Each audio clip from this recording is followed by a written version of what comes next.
The old life of Max Walker ended not with a bang, but with the screech of tires and the crushing groan of metal. A late night, a rain-slicked road, a distracted driver running a red light. His heart, a reliable but overworked muscle, gave out on the operating table as surgeons fought to save him from internal bleeding. For 3 minutes and 42 seconds, Max Walker was clinically dead. And then, he wasn't. He awoke to the sterile, bleached smell of a hospital room, his body a distant, throbbing ache. The world was muffled, blurred at the edges by a potent cocktail of painkillers. His wife, Sarah, her face etched with a relief so profound it looked like pain, squeezed his hand. "You're back," she whispered, her voice cracking. "You made it." But as the days passed, a gnawing sensation told him that back wasn't the right word. He hadn't just returned, he had been replaced, reassembled with a crucial piece from another. He had a new heart, a strong young heart that beat with a steady, unfamiliar rhythm in his chest. The doctors, led by the calm and collected Dr. Evans, called it a miracle. A perfect match from a tragic accident, a second chance. The first dream came a week after he was moved from the ICU. He wasn't Max in the dream. He was running, not for exercise, but for his life. The cold bite of a metal key was pressed into his palm, the smell of rain on hot asphalt, a sharp, searing pain in his chest, followed by a profound sadness, a deep, unfinished ache that was far more painful than any physical wound. He woke up gasping, his new heart hammering against his ribs like a trapped bird trying to escape its cage.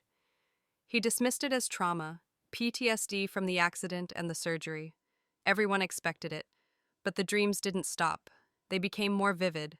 Flashes of a woman's laugh he didn't recognize, the taste of cheap diner coffee, the feeling of a heavy official badge clipped to a belt, a name whispered on the edge of consciousness, Elias. Back in their sleek, modern apartment, everything felt off. His life as a software engineer, once defined by the orderly logic of code, now seemed hollow, meaningless. The giant monitor on his desk, once a portal to complex worlds of his own creation, now just looked like a dark, empty window. He felt a restless energy, a constant, low-grade urgency.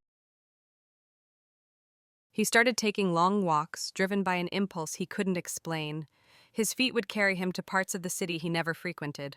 A dusty old bar with a flickering neon sign, a neglected park with a view of the industrial docks. He'd find himself standing there, feeling a cocktail of emotions, determination, fear, resolve, that weren't his own. Sarah noticed. "You're different, Max," she said one evening, her concern palpable. "It's like you're here, but you're not. You're chasing ghosts." He was. He just didn't know it yet. The compulsion to know his donor became overwhelming. He wrote a letter, filtered through the hospital's anonymous donor program, a polite and grateful note. Weeks later, a reply came from the donor's sister. Her name was Clara. Her brother, she wrote, was Jonathan Ryder. He was a man who believed in justice, a former cop who left the force to become an investigative journalist because he believed the real story was often outside the jurisdiction. He was killed in a mugging gone wrong near the docks. They never found the perpetrators. A mugging. The words felt wrong. They felt like a lie.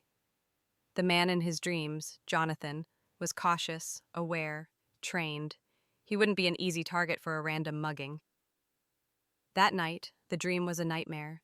The key, the running, the pain, and a single terrifying word screamed into the rain-soaked night. "Cronus!" Max shot up in bed, drenched in a cold sweat. Cronus. Cronus Inc. A massive, powerful multinational conglomerate with ties to everything from tech to shipping. The name was everywhere, on office buildings, on products, on the news. A pillar of the community. A deep, instinctual dread coiled in his stomach. This was no coincidence. Driven by a force that was now fully in control, Max used skills Jonathan surely would have admired. From the anonymity of his computer, he hacked into the public database of police reports, finding the scant If you're reading this, I'm gone. Cronus isn't just a company, it's a cancer. They're smuggling illegal electronics, bribing officials, and they're responsible for the Harborview Project cover-up. Those chemicals didn't leak, they were dumped. People are sick, Elias. Dying. I have the proof on the drive. The password is the date we first met, the day we decided to become cops. Get this to the FBI. Don't trust anyone on the force. They have people everywhere. Max's blood ran cold. Jonathan wasn't mugged. He was executed for what he knew.